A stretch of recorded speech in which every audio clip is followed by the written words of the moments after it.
একটি দীর্ঘ রাজনৈতিক প্রেক্ষাপটের পর বিএনপির ভারপ্রাপ্ত চেয়ারম্যান তারেক রহমান অবশেষে আইনি লড়াইয়ের এক গুরুত্বপূর্ণ অধ্যায়ে পৌঁছালেন। বৃহস্পতিবার ২০ মার্চ ঢাকার বিশেষ জজ আদালত ৩-এর বিচারক মোহাম্মদ আবু তাহের ঘুষ লেনদেনের অভিযোগে করা মামলায় তাকে খালাস দেন। এই মামলায় সাবেক স্বরাষ্ট্র প্রতিমন্ত্রী লুৎফুজ্জামান বাবর সহ আরও ৮ জনকে খালাস দেওয়া হয়। এই রায়ের ফলে তারেক রহমানের বিরুদ্ধে আর কোনো বিচারাধীন মামলা রইল না। তার আইনজীবী বলেন, এখন তার দেশে ফিরে রাজনীতি করতে আর কোনো আইনগত বাধা নেই।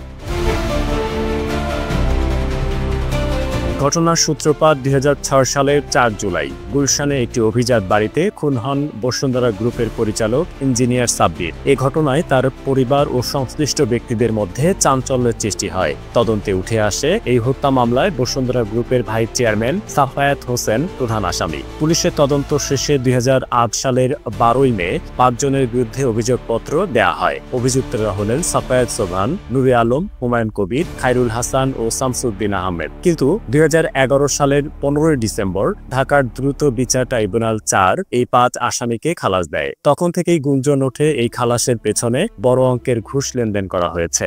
১/১১-র সময় দুদক তদন্ত করে জানতে পারে আসামির দায়মুক্তির জন্য ২১ কোটি টাকা ঘুষ লেনদেন করা হয়েছে। দুদকের অনুসন্ধানে উঠে আসে এই ঘুষ লেনদেনে তৎকালীন প্রভাবশালী কয়েকজন রাজনীতিবিদের সম্পৃক্ততা ছিল। তাদের মধ্যে ছিলেন বিএনপির সিনিয়র নেতা তারেক রহমান ও লুৎফুজ্জামান বাবর। এরপর তাদের বিরুদ্ধে মামলা দায়ের করে দুদক। এই মামলার শুনানি দীর্ঘদিন ধরে চলে। সরকারি পক্ষ সংশ্লিষ্ট শক্তিশালী কোনো প্রমাণ আদালতে উপস্থাপন করতে পারেনি। আসামি পক্ষ বারবার দাবি করে আসছিল এই মামলা রাজনৈতিক উদ্দেশ্য প্রণোদিত এবং এখানে কোনো দৃঢ় সাক্ষ্য নেই। অবশেষে বৃহস্পতিবার ২০ মার্চ বিচারিক আদালত এই মামলার রায় ঘোষণা করে। আদালত জানায়, মামলায় আসামিদের বিরুদ্ধে উপযুক্ত সাক্ষ্য প্রমাণ পাওয়া যায়নি। ফলে তারেক রহমান সহ সব আসামিকে খালাস দেওয়া হলো। বিএনপি নেতাদের আইনজীবী বোরহান উদ্দিন বলেন, এই মামলাটি দীর্ঘদিন ধরে রাজনৈতিক প্রতিহিংসার শিকার ছিল, কিন্তু আদালত তার ন্যায্য সিদ্ধান্ত নিয়েছেন। এখন তারেক রহমান দেশে ফিরতে চাইলে কোনো আইনগত বাধা থাকবে না।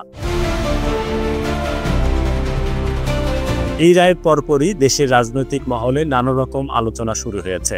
দীর্ঘদিন ধরে প্রবাসে অবস্থান করা তারেক রহমান দেশে ফিরবেন কিনা, ফিরলে রাজনৈতিক পরিস্থিতি কিভাবে পাল্টে যাবে, এসব প্রশ্ন এখন রাজনৈতিক বিশ্লেষকদের আলোচনার কেন্দ্র। বিএনপির একাধিক নেতা জানিয়েছেন, দলীয়ভাবে তারেক রহমান দেশে ফেরার প্রস্তুতি শুরু করেছেন। অনেকে মনে করেন, আগামী জাতীয় সংসদ নির্বাচনে তার সক্রিয় অংশগ্রহণের সম্ভাবনা প্রবল। এই রায়ের ফলে রাজনৈতিক মঞ্চে নতুন নাটকীয়তা শুরু হতে পারে, যা বাংলাদেশের ভবিষ্যৎ রাজনীতিতে গুরুত্বপূর্ণ ভূমিকা রাখবে।